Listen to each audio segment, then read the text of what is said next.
আসসালামু আলাইকুম। আশা করি সবাই ভালো আছো। আজকে আমি সরলরেখা অধ্যায় থেকে আসা চট্টগ্রাম বোর্ড 2023 সালে যে সৃজনশীল প্রশ্নটা এসেছিল এইটা সমাধান করে দেব। আমি তোমাদের সাথে আছি মোহাম্মদ নাজিয়াত হাসান। দেখো, এই প্রশ্নে হচ্ছে উদ্দীপক হচ্ছে দুইটা সরলরেখার সমীকরণ দেওয়া আছে। ক নম্বর প্রশ্নে বলেছে হচ্ছে এইটা একটা সমীকরণ এবং এইটা একটা সরলরেখার সমীকরণ দেওয়া আছে। দুইটা সরলরেখা রেখাদ্বয়ের হচ্ছে ছেদ বিন্দু আমাদের নির্ণয় করতে বলছে। দেখো, উদ্দীপক হচ্ছে এই দুইটা সমীকরণ দেওয়া আছে ক নম্বর প্রশ্নে। এটাকে আমরা 1 নম্বর সমীকরণ দিলাম, এটাকে হচ্ছে 2 নম্বর সমীকরণ দিলাম। সো এখন বলছে ছেদ বিন্দু নির্ণয় করো। ছেদ বিন্দু নির্ণয় করা মেন্স হচ্ছে এই দুইটা সমীকরণ হচ্ছে সমাধান করে এক্স এবং ওয়াই চলকের মান আমাদের বের করতে হবে। সো এখন তুমি হচ্ছে যে পদ্ধতি ইউজ করতে পারো, অপনয়ন পদ্ধতি কিংবা বর্গগুণন বা প্রতিস্থাপন কিংবা ক্রেমারের নিয়ম, যে কোনো পদ্ধতি তুমি ইউজ করে এই প্রশ্নটি সমাধান করতে পারো। এটা ক্যালকুলেটর দিয়ে করলে কিন্তু স্যার অর্ধেক মার্ক কাটিয়ে দেবে, যেহেতু ক নম্বর প্রশ্নে বলেছে ডিরেক্টলি সমাধান করতে হবে, সেহেতু আমাদেরকে পদ্ধতি ইউজ করে ব্যবহার করতে হবে। ডিরেক্ট ক্যালকুলেটরের সাহায্যে করলে কিন্তু ফুল মার্ক স্যার দিবে না। সো আমি হচ্ছে অপনয়ন পদ্ধতিতে এটা সমাধান করব। অপনয়ন পদ্ধতিতে সমাধান করার নিয়ম হচ্ছে এক্স এর সহগ বা ওয়াই এর সহগ দুইটা সমীকরণের একটা হচ্ছে সহগগুলো হচ্ছে একটা চলকের সহগ সেম হতে হবে। হয় এক্স এর সহগ যা থাকবে 1 নম্বর সমীকরণের 2 নম্বর সমীকরণে এক্স এর সহগ সেম বানাতে হবে, কিংবা ওয়াই এর সহগ 1 নম্বর সমীকরণে যেটা থাকবে এক্স এর সহগের হচ্ছে 2 নম্বর সমীকরণে ওয়াই এর সহগ সেম হতে হবে। সেহেতু যে কাজটি করতে হবে, দেখো 1 নম্বর সমীকরণে আমি এক্স এর সহগ সেম করব দুইটা সমীকরণে। সেক্ষেত্রে কি করা যায়, দেখো এখানে আছে এক্স এর সহগ 2 আর এখানে আছে এক্স এর সহগ হচ্ছে 7। যদি আমরা হচ্ছে প্রথম সমীকরণকে এই এক্স এর সহগ দ্বারা গুণ করি, আবার দ্বিতীয় সমীকরণকে যদি এই এক্স এর সহগ দ্বারা গুণ করি, তাহলে কিন্তু দুইটা সমীকরণের সহগ সেম হয়ে যাচ্ছে এক্স এর সহগ। তাহলে যে কাজটি করতে পারি, দেখো এক নংকে হচ্ছে 2 নম্বর এক্স এর সহগ দ্বারা গুণ করব। দেখো 2 নম্বর সমীকরণ এক্স এর সহগ হচ্ছে 7 আর যোগ করব হচ্ছে আবার হচ্ছে 1 নম্বর, এবার 2 নম্বর সমীকরণকে হচ্ছে আমরা প্রথম সমীকরণ এক্স এর সহগ দ্বারা গুণ করব 2 দ্বারা। আমরা হচ্ছে 2 নম্বর সমীকরণকে 2 দ্বারা গুণ করব। তাহলে হচ্ছে প্রথম সমীকরণকে যদি 7 দ্বারা গুণ করি, তাহলে দেখো হবে হচ্ছে 14x, আর এখানে -3 সাথে 7 গুণ করলে হচ্ছে 21y, প্লাস হচ্ছে 5 এর সাথে 7 গুণ করলে হবে হচ্ছে 35 ইকুয়াল হচ্ছে 0। এবার 2 নম্বর সমীকরণকে আমরা হচ্ছে 2 দ্বারা যদি গুণ করি, তাহলে হবে 14x, আর এখানে হচ্ছে +8y, আর এখানে হচ্ছে -6 ইকুয়াল হচ্ছে 0। দেখছো এখানে কিন্তু আমার এক্স এবং দুইটা সহগ হচ্ছে সেম এসেছে। সো এবার চিহ্নের পরিবর্তন করে এখানে আছে প্লাস হয়ে যাবে মাইনাস, এখানে আছে প্লাস হয়ে যাবে মাইনাস, এখানে আছে মাইনাস হয়ে যাবে প্লাস। তাহলে দেখো এবার প্লাস 14x আর -14x কাটা যাচ্ছে। তাহলে দেখো এখানে থাকতেছে হচ্ছে মাইনাস, এর সাথে যদি -8 হয়, যদি ক্যালকুলেশন করা হয়, তাহলে হবে হচ্ছে -29y, আর এখানে দেখো হচ্ছে এর সাথে যদি +6 যোগ করা হয়, তাহলে হবে হচ্ছে +14 ইকুয়াল হচ্ছে 0। তাহলে দেখো আমরা ওয়াই জাতীয় রাশিকে বাম পাশে রেখে বাকিগুলোকে ডান পাশে পাঠাবো। তাহলে হবে এই পাশে যদি পাঠাতে -14, অর্থাৎ দেখো ওয়াইয়ের মানটা আমরা পাইলাম হচ্ছে a মাইনাস কাটা যাচ্ছে, ওয়াইয়ের মানটা হবে হচ্ছে 41 ডিভাইডেড হচ্ছে 29। এটা একটা আমরা এক্স এর মান, সরি ওয়াই এর মান পাইলাম। এবার হচ্ছে আমরা এই ওয়াই এর মান হচ্ছে আমরা যে কোনো একটা, তুমি এই সমীকরণ বা এই সমীকরণ বা যে কোনো একটা সমীকরণ বসিয়ে দিলেই আমরা এক্স এর মান পাবো। ওয়াই এর মান আমরা 1 নম্বর সমীকরণ বসাবো, ওয়াই এর মান 1 এ বসাই। ওয়াই এর মান যদি 1 নম্বর সমীকরণ বসাই, তাহলে দেখো 2x - 3 ইন্টু ওয়াই এর পরিবর্তে এটা বসবে 41 ডিভাইডেড হচ্ছে 29 প্লাস হচ্ছে 5 ইকুয়াল হচ্ছে 0। সো এখান থেকে ক্যালকুলেশন করে আবার এক্স এর মান বের করব।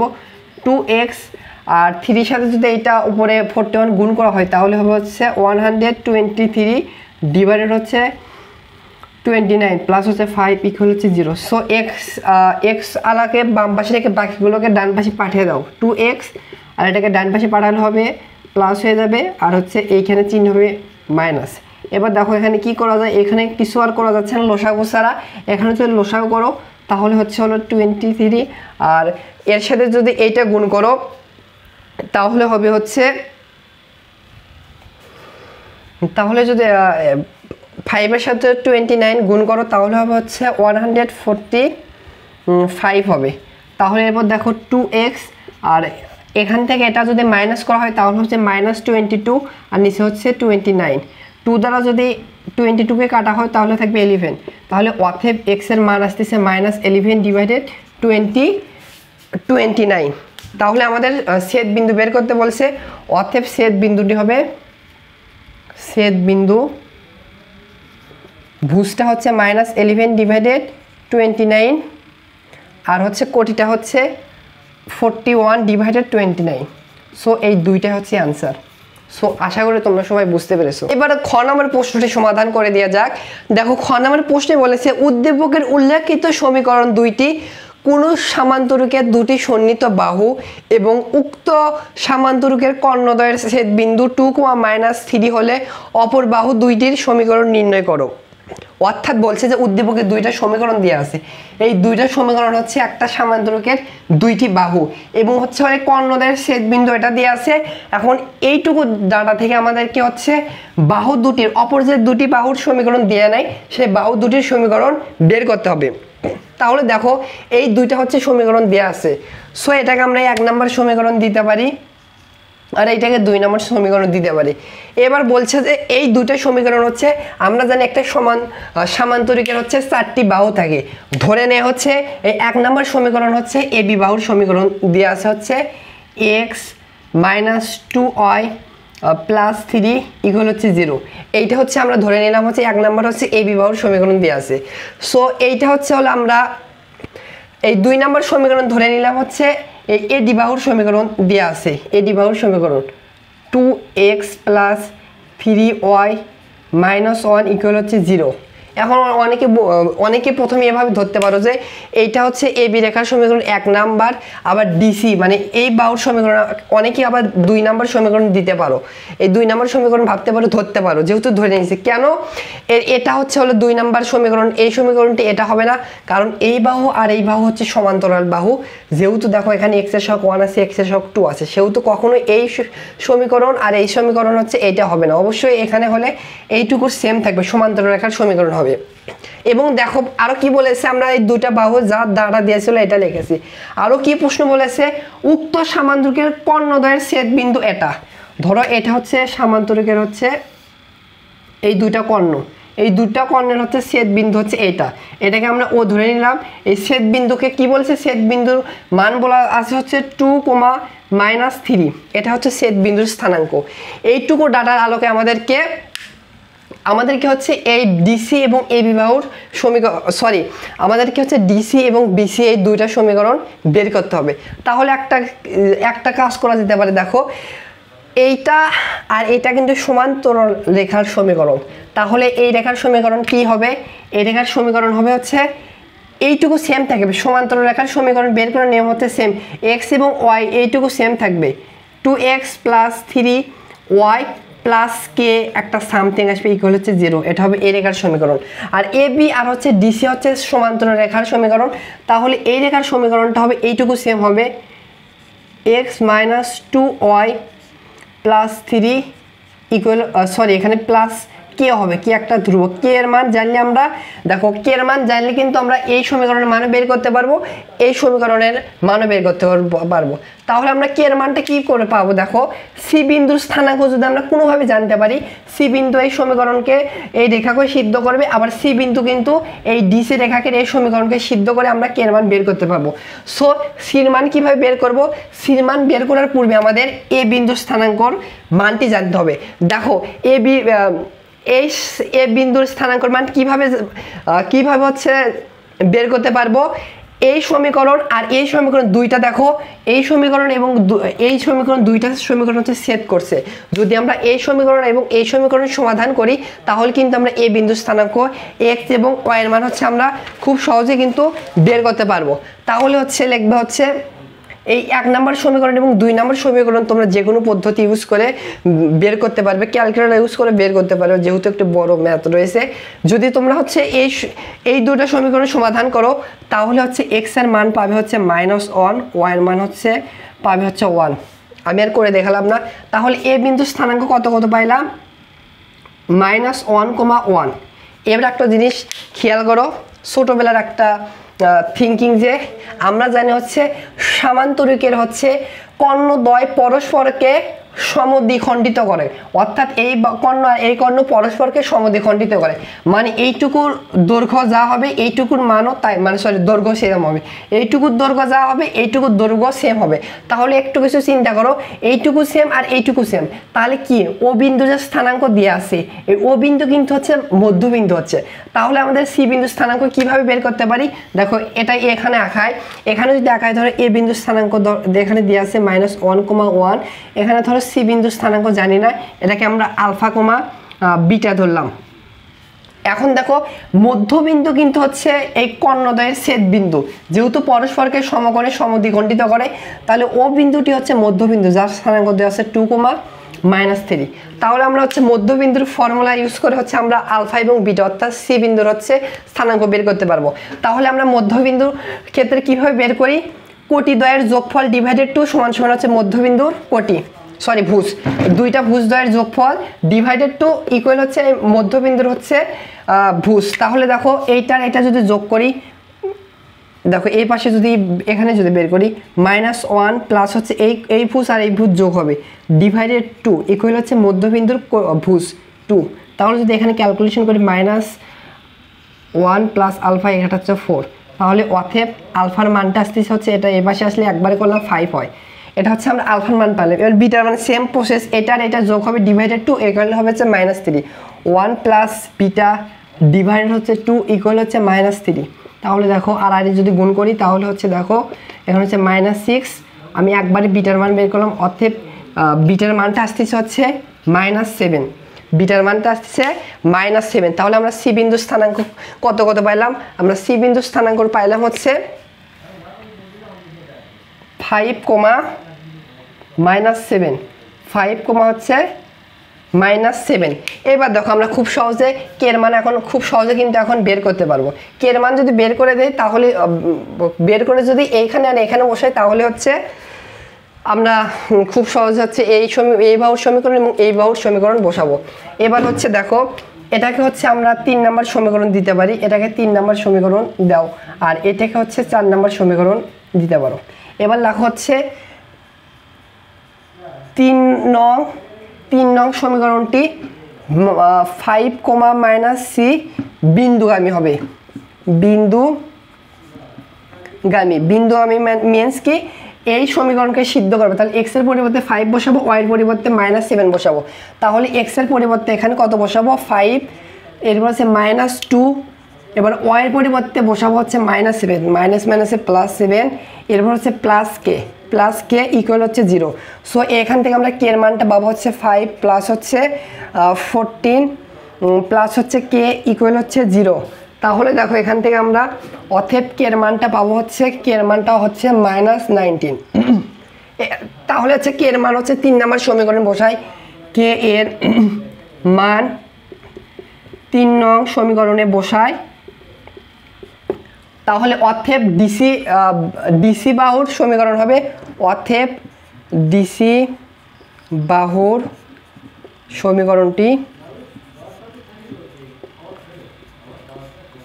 সমীকরণটি দেখো কে এর পরিবর্তে দেখো এখানে -19 বসে দেবো, x - 2y কে এর পরিবর্তে হচ্ছে -19 ইকুয়াল হচ্ছে 0। সো এটা আমরা একটা বাহুর সমীকরণ পাইলাম। এবার এই বাহুর সমীকরণ বের করব, এটা আমরা হচ্ছে এই পাশে হিসাব করি। তাহলে দেখো এবার হচ্ছে এই 4 নাম্বার সমীকরণও কিন্তু 5, -7 বিন্দুগামী হবে। তাহলে 4 নং রেখাটি হচ্ছে 5, -7 বিন্দুগামী। তাহলে এবার x এর পরিবর্তে এখানে হচ্ছে 5 এবং y এর পরিবর্তে -7 বসিয়ে দেবো এই সমীকরণে। 2 × x এর পরিবর্তে 5 বসাবো, এরপর হচ্ছে +3 ইন্টু y এর পরিবর্তে বসিয়ে দেবো হচ্ছে -7, এরপরে হচ্ছে প্লাস হচ্ছে কে ইকুয়াল হচ্ছে 0, তাহলে এখানে ক্যালকুলেশন করলে হচ্ছে 10 মাইনাস 21 প্লাস কে ইকুয়াল হচ্ছে 0। তাহলে এখানে দেখো হচ্ছে এখানে হচ্ছে আমরা কে এর মানটা পাবো হচ্ছে -11 প্লাস কে 0, অর্থাৎ কে এর মানটা হচ্ছে পালাম হচ্ছে 11।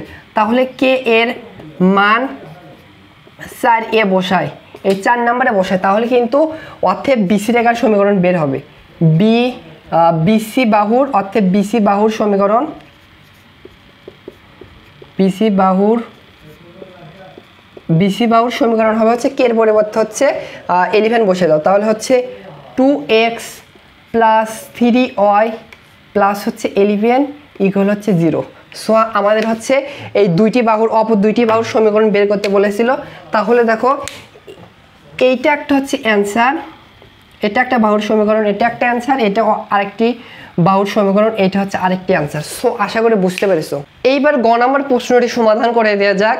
দেখো গ নম্বর প্রশ্নে বলেছে উদ্দীপকে উল্লেখিত প্রথম সরলরেখা √5 একক দূরবর্তী সমান্তরাল সরলরেখার সমীকরণ নির্ণয় করো। অর্থাৎ উদ্দীপকে দুইটা সমীকরণ দেওয়া আছে, এর প্রথম সমীকরণের হচ্ছে সমান্তরাল রেখার সমীকরণ থেকে হচ্ছে √5 একক দূরে অবস্থিত এরকম সমান্তরাল রেখার সমীকরণ বের করতে হবে। তাহলে দেখো এটা হচ্ছে প্রথম সমীকরণ, এটাকে আমরা 1 নম্বর সমীকরণ দিতে পারি।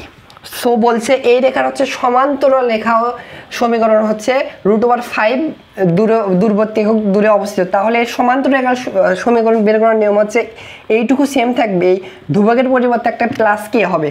তাহলে 1 নং এর সমান্তরাল রেখার সমীকরণ হবে, রেখার সমীকরণটি হবে হচ্ছে এইটুকু সেম থাকবে x - 2y, আর এই ধ্রুবকের পরিবর্তে প্লাস কে একটা বসবে প্লাস হচ্ছে 0, এটাকে আমরা হচ্ছে 2 নম্বর সমীকরণ দিতে পারি। সো এখন প্রশ্নে কি বলছে, প্রশ্নে বলছে হচ্ছে প্রথম সমীকরণ আর হচ্ছে যে সমান্তরাল রেখার সমীকরণ হচ্ছে √5 দূরবর্তী একক অবস্থিত। তাহলে হচ্ছে 1 নং ও 2 নং রেখার মধ্যবর্তী দূরত্ব দেখো হবে হচ্ছে মধ্যবর্তী দূরত্ব বের করার নিয়ম হচ্ছে মডুলাস দেবে, এই ধ্রুবক থেকে এই ধ্রুবক বা এই ধ্রুবক থেকে এই ধ্রুবক মান মাইনাস করবে। এখানে এটাকে প্রথম ধরলাম, তাহলে কে -3 আর √ওভার হচ্ছে x এর সহগ, √x এর সহগের উপর স্কোয়ার প্লাস y এর সহগের উপর স্কোয়ার, এই দুইটারই দেখো x এর সহগ 1 এর উপর স্কোয়ার হবে প্লাস হচ্ছে y এর সহগ দেখো দুইটার হচ্ছে -2 এর হচ্ছে স্কোয়ার ইকুয়াল। দেখো ইকুয়াল কি বলছে, এর হচ্ছে কত দূরবর্তী একক দূরে অবস্থিত, √5 দূরবর্তী একক দূরে অবস্থিত। তাহলে ওপরে হচ্ছে কে -3 আর নিচে দেখো হবে হচ্ছে 1 আর এখানে হবে 5, তার √5 আর ইকুয়াল হচ্ছে √5। তাহলে দেখো আর যদি গুণ করে দেয় তাহলে হচ্ছে কে -3 √5 দুইটা যদি গুণ করা হয় তাহলে হবে 5। এবার যদি মডুলাস উঠে দেয় দেখো কে -3 মডুলাস উঠে দিলে +-5 হবে। এবার হচ্ছে কে এর মান দুইটা পাবো, এবার যদি আমরা প্লাস নিয়ে হিসাব করে একটা মান পাবো, এবার হচ্ছে মাইনাস নিয়ে হিসাব করলে আরেকটা মান পাবো।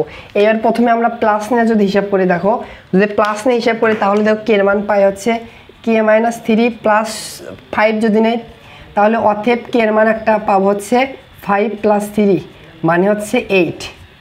আর এই পাশে যদি কে মাইনাস নিয়ে হিসাব করে দেখো কে এর আরেকটা মান পাবো, এই পাশে যদি মাইনাস নিয়ে কে এর মান হিসাব করি তাহলে দেখো হচ্ছে কে -3 আর এখানে হচ্ছে -5, তাহলে দেখো কে -5 + 3 অতএব দেখো কে এর মান পাইলাম হচ্ছে -2, একটা পেলাম 8 আর একটা পেলাম -2। তাহলে আমরা 2 নম্বর সমীকরণে কে এর মান বসিয়ে দিলে আমরা কাঙ্ক্ষিত অ্যান্সারটি পেয়ে যাব। তাহলে হচ্ছে কে এর মান প্রথমে যদি আমরা হচ্ছে 8 বসে তাহলে একটি সমীকরণ পাবো, এখানে লিখবে কে এর মান 8 হলে 2a বসায় 2 নম্বর সমীকরণে বসায়, অতএব তাহলে একটা সমীকরণ পাবো কে -2y, কে এর পরিবর্তে বসাবো হচ্ছে +8, কে এর মান কত পেলাম 8 = 0, এটা একটা সমীকরণ। এবার হচ্ছে কে এর মান সমান হচ্ছে -2 বসালে আরেকটা সমীকরণ পাবো, দেখো কে x - 2y, কে এর মান বসাবো -2 = 0। সো এইটা একটা সমান্তরাল রেখার সমীকরণ এত দূরবর্তী, এটা হচ্ছে আরেকটা সমান্তরাল রেখার সমীকরণ। সো এইটা একটা অ্যান্সার, এইটা হচ্ছে আরেকটা অ্যান্সার। সো আশা করি সবাই বুঝতে পেরেছো।